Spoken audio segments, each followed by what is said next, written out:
you can only really appreciate the whole axis from an aerial view such as this.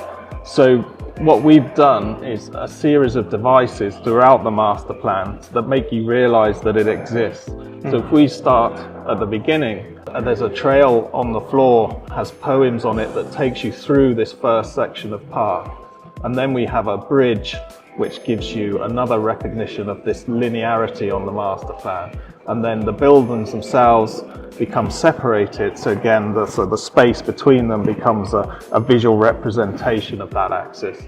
And obviously the entrance to the retail, the Twin Towers again is another reminder of this central axis. And then as you cross another bridge, you come to the water town, and the water town again accentuates that axis until you get to the end where there's a statement that signifies the end of this axis.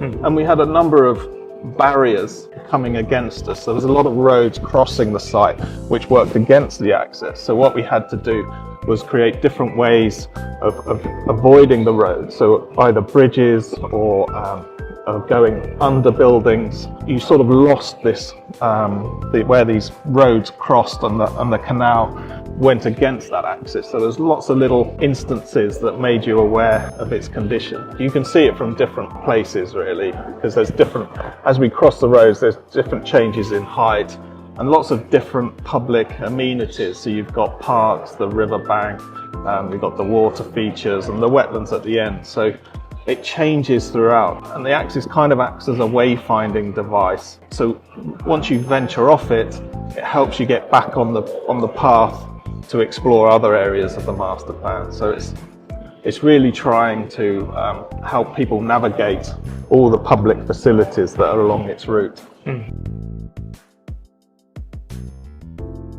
I think one of the key things that we did at the beginning of the competition was we surveyed a number of different age groups and asked them what they thought they needed. And it was quite interesting what they said, and it was more what they needed was things that they did outside the office or outside the home. You know, they wanted things that would enrich their lives, such as education, cultural facilities, libraries, sports facilities, things, amenities that would bring, make them better. And when we think about elderly, there's a lot of issues of loneliness, and so creating these social spaces where people can have chance meetings and get them together, I think is really important.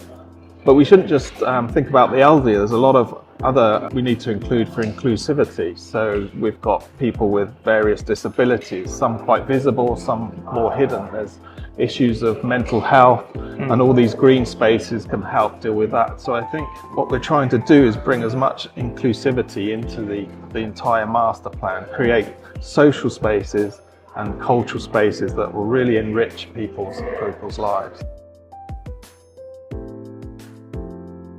So I think what we're trying to do here is what we would call two things really. There's the last mile concept, which is basically from any transport node, 1 mile to travel to wherever you need to go. And so that can be a very sustainable mode of transport, such as scooters, electric bikes. So having that provision, I think, is one easy way of reducing the reliance on the car.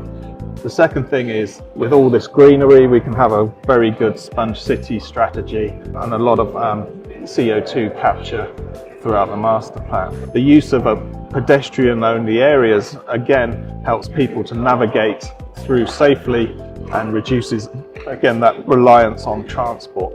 The other big strategy that we employed, when we started the competition, it was effectively all office. So what we negotiated with the government was to try and introduce a more rich mix of uses. So now there's hotels, residential, office, retail. So we call that the 15-minute city. So you can live, work, shop, all within 15-minute radius. And that, again, means people travel less. So I think particularly in a post-COVID world, we're looking at what we call the healthy city. We're introducing much more green to our cities, much more pedestrian friendly, getting people walking or using bikes.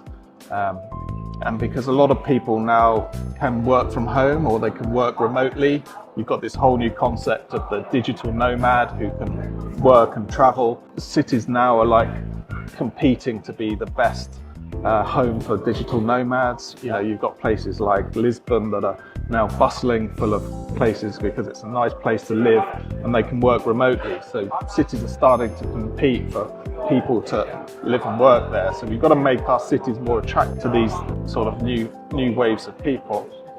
The whole concept of on-demand mobility is going to change.